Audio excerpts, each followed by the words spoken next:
अयोध्या में राम मंदिर बन रहा है, इंडिया की हिस्ट्री में एक नया पेज जुड़ रहा है, तो हम भी हमारी वोकैब का पेज नया बनाएं।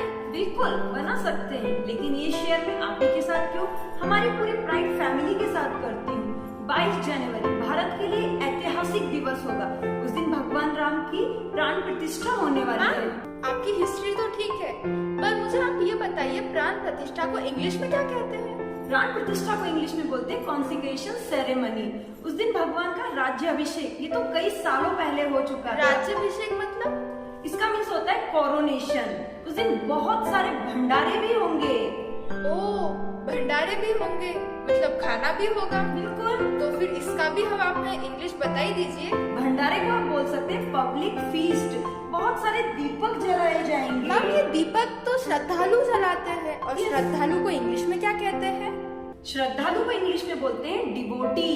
मैम, फिर तो अयोध्या एक तीर्थ स्थल बन जाएगा ना? यस, अयोध्या एक बहुत बड़ा तीर्थ स्थल बन जाएगा, जो केवल भारत का ही नहीं बल्कि विश्व के लिए तीर्थ स्थल के रूप में हमें याद रहेगा। और इस तीर्थ स्थल को इंग्लिश में क्या कहते हैं? तीर्थ स्थल को इंग्लिश में बोलते हैं पिलग्रिम्स।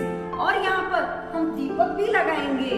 और उन दिए को इंग्लिश में क्या कहते हैं? दिए को इंग्लिश में बोलते हैं ऑयल लैम्प, क्योंकि इसमें हम तेल भर के जलाते हैं। मैम, हमारे इंडिया में तो हर चीज एक सही मुहूर्त देख के किया जाता है, तो उस मुहूर्त को भी कुछ ना कुछ तो इंग्लिश में कहते होंगे ना? यस, मुहूर्त को इंग्लिश में बोलते हैं ऑस्पिशियस मोमेंट। और उसका उद्घाटन, मतलब उसको कौन चालू करने वाला है? उद्घाटन को इंग्लिश में बोलते हैं इनॉग्नेशन। Okay, inauguration. तो फिर ये पूरे विश्व के लिए एक बहुत ही बड़ा महोत्सव है, तो महोत्सव को आप बोल सकते हैं फेस्टिवल। ये पूरे विश्व के लिए और भारत के लिए सबसे बड़ा दिन होगा 22 जनवरी का। और आपने सब तो मुझे बता दिया, पर ये भी तो बताइए कि ये जगह हमारे लिए पवित्र है, क्योंकि ये हमारे श्री राम की जन्मभूमि है। तो पवित्र जन्मभूमि, आफ्टर ऑल मैं इंग्लिश सीख रही हूँ, तो मुझे तो सब इंग्लिश में आना ही चाहिए।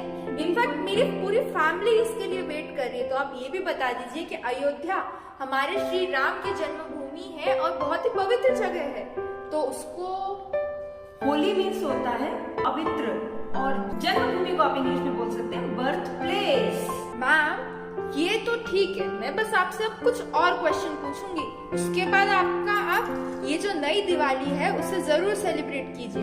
आप मुझे बताइए, यहाँ हमारे अयोध्या में 17 जनवरी से एक बहुत ही बड़ा महोत्सव यानी कि फेस्टिवल सेलिब्रेट हो रहा है। वहाँ की जगह बहुत ही होली और सैक्रेड हो चुकी है, तो आप मुझे बताइए वहाँ पे जो अनुष्ठान हो रहे हैं, पूजन हो रहा है, उसे हम इंग्लिश में क्या कहेंगे?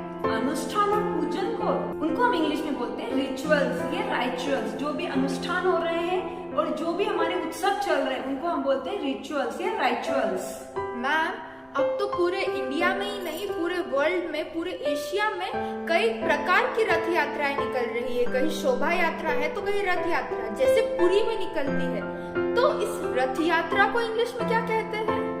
रथ यात्रा को इंग्लिश में बोलते हैं शैरियट प्रोसेशन। रथ मतलब शैरियट और यात्रा को हम बोलते हैं प्रोसेशन। तो जो भी रथ यात्रा निकलती है उसको आप बोल सकते हैं शैरियट प्रोसेशन। तो गाइस, यहाँ पर आपने देखे कि जो हमारी 22 जनवरी के दिन हमारा कितना बड़ा फेस्टिवल, या हम बोल सकते हैं हमारे लिए दिवाली आने वाली है, उसमें कुछ मैंने आपको वॉकेब्स दिए हैं, आप उनका यूज कीजिए। और इसका सेकंड पार्ट देखना बिल्कुल मत भूलिएगा, और इस वीडियो को शेयर भी जरूर कीजिएगा। जय श्री राम।